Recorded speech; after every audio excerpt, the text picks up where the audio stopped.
What's up, everyone? Dem Boys back at it, man. Super excited to finally get this out to y'all. Better late than never. So this is going to be our strong close scheme. This has really been a great compliment to Doubles North. For whatever reason, it seems like, well, it's because of the way the plays are designed. If people do a good job of stopping Doubles North, then this seems to give them fits and vice versa. So these two schemes do play off of each other really nicely. We're going to start with inside post. Guys, this is why I'm going to give you a lot of different reasons and setups and ways to use this. I'm going to show you it as a man beater. I'm going to show you it as a red zone play versus various zone coverages. And I'm going to show you if you have the ability, like, maybe you have slot apprentice or hot route master. I'm going to show you how to turn this into a sick crosser play. Probably one of the best crosser plays with some nice little confusion pieces. So let's get into it. If you're looking at man coverage like we are now, I'll give you a few different setups and a few different reasons you do things. So if you want to have B as a potential beater over the top, I prefer to run it off of this hash. Or rather, flip it, whatever, if you're on the other hash, just to have the flag on the short side. If your primary concern is getting the flag open, I do like to have the flag to the long side, just because against man coverage, he's going to smoke him on the double move. That's a fact. He will, period, every time. So you're going to have more sideline room, more room to run up the sideline. But if you do that, B becomes a no-go. So you could put B on a dig. I'll show you some different setups. So the first setup I'm going to do, and this is the most common if I know they're in man, I'm going to block Y. A and RB are wild cards. You can leave the high low in, especially if you're not as sure. A can still beat man coverage with a low point as well. Otherwise, what I'll do is I'll take A, put him on a drag, take RB and put him on a curl, and there you go. Now, Gallop isn't going to be fast enough or have the route running. I haven't looked at Y to get the separation to make that portion work. So let's just focus on Coop right now. And there you go. You hit him with that post flag. That's one play touchdowns all day long. All day long. That man coverage, that's just what's going to happen to man coverage. You can do that anywhere, all right? In the red zone, it even kind of seems like you don't need post flag as often for him to roast the guy.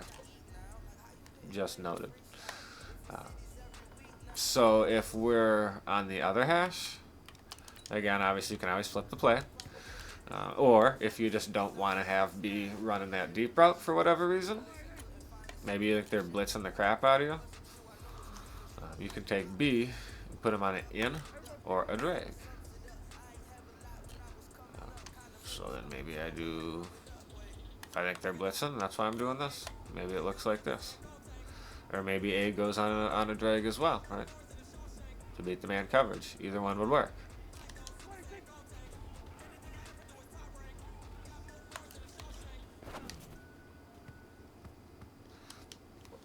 You get the idea. Obviously, it's helpful when your receivers don't run into each other. But yeah, I mean, this would probably, realistically, this is the setup that I use more than anything if I think you're blitzing the crap out of me.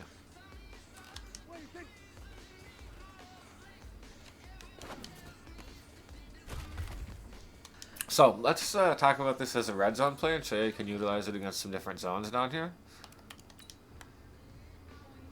In the red zone, I would say my sweet spot to run this is between like the 13 and the 20. Depending on the read I'm trying to make and all that. So let's just, I don't know, put it at the 16, so whatever. So if you're looking at cover 2, let's just drop some general knowledge on you. Cloud flats to the far side of the field will cover table routes better. They will come down. A table route to the short side of the field, the cloud flat will drop deep and not cover the table route. So, if we want to pull open X, and they're in cover 2, what we want to note is, well, that table route's going to pull down a cloud to the wide side of the field, but not to the short side. So you'll have different reads, or flip the play, right? But here goes my red zone setup, and this is really always the setup I'm going to use more or less. We're going to go ahead and block Y. We take A, put him on a curl, and there you go. So just go ahead and watch RB and X and how the cloud flat interacts with those two routes. So the cloud pulls down, wide open tutty. That's just how that's going to play. Now I'm going to flip this and show you against a cover 2, just so you can see exactly what I'm talking about.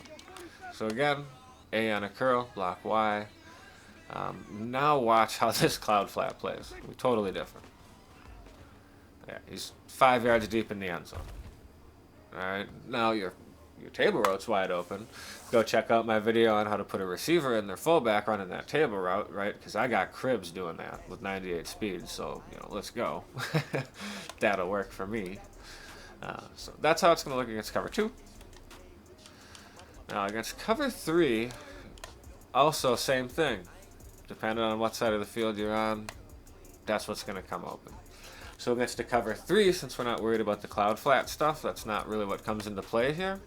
We want to think about when shallow flag routes, how do they work, right? Well, shallow flag routes, as a rule of thumb, come open better to the short side of the field. If there's a deep third or a quarter over them, they're going to come open better to the short side than the wide side.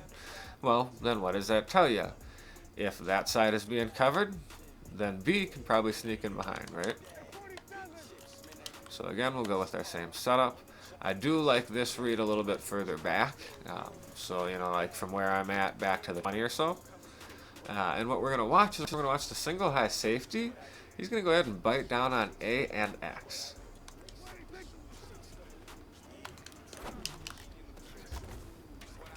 Boom. Wide open. So now, again, just to show it to the other side of the field, how this will look. This is a little bit tougher read. Oops. So this one, go into practice mode. Just go into practice mode, guys. I almost didn't even show you guys this, but so what you're going to want to do is, this is a pylon throw. So you're going to want to lead this one back to avoid that purple underneath. Then I'm just going to swerve and go back to it like that. Sometimes you can lead it straight out and get it. Not as big of a fan of that, guys. I usually am more so looking to use this against cover 2 in the red zone. Cover 3 is fine. I'd maybe flip it the other way, try to hit gallop. Yeah, but that's just kind of how it works. For that read versus cover 3 or cover 4, just go into practice mode.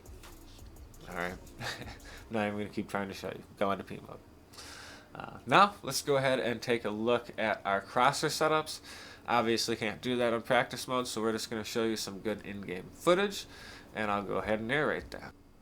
So one other thing that I wanted to note quickly with that cover 3, that was with purples. If they're in hard flats, then you could even lead that back towards you. Just kind of watch my flag stuff, my video about how to throw flags and posts. So this is going to be our crosser setup. This is going to be the setup going to the right. So this is the crosser to the right. Doesn't matter which side of the field you are on, although as we know, the flat route, table route there will become more open to the short side of the field. So if you want to have a better chance at getting that in, that's what you do. The reason we're using this play to do this is really because of that tight end route there.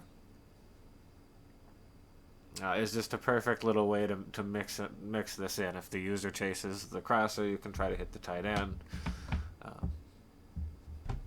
The other great thing about this play is it just allowed me to do this both ways. So, I'm going to show you this going left after this, which is a great way to create some confusion.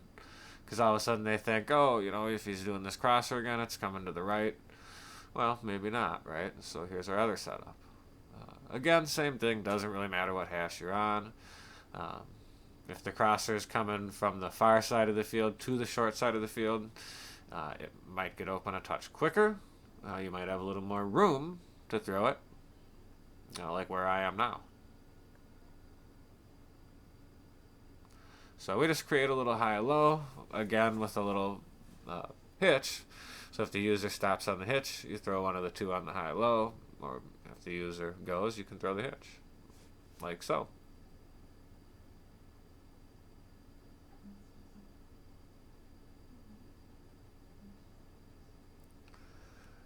There you go.